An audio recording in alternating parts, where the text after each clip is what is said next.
Ang intense ng mga kaganapan ngayon sa abot kamay na pangarap sapagkat manginginig sa galit si Giselle dahil sa ebidensyang ipapakita sa kanya ni Doktora Enriquez.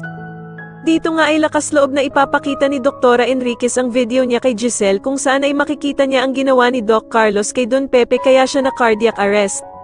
Samantala matapos ngang magdasal ni Doc Robert para sa paggaling ng kanyang amang si Don Pepe, ay bigla naman itong magtatapat ng mga nararamdaman niya kay Lynette. Kaya naman ay ko-comfort siya ni Lynette at yayakapin niya nga si Doc Robert at sasabihin niya na kapag nagising na daw si Don Pepe, ay siguradong magiging proud ito sa kanya. Subalit makikita naman ni Michael ang ginawang pag-comfort ni Lynette kay Doc Robert at dito nga ay agad niya itong isusumbong kay Doc Carlos.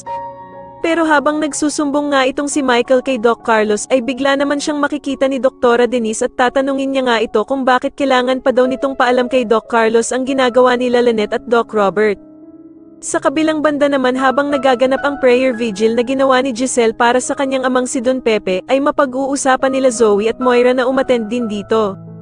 Dito nga magugulat sila Annalyn dahil sa a-attend si Zoe na nakaitim na damit dahil para nga daw itong a-attend ng patay.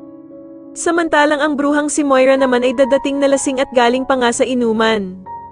Kaya naman ay galit na kukumprontahin ni Giselle si Moira at tatanungin niya ito kung bakit daw ito pumunta ng lasing.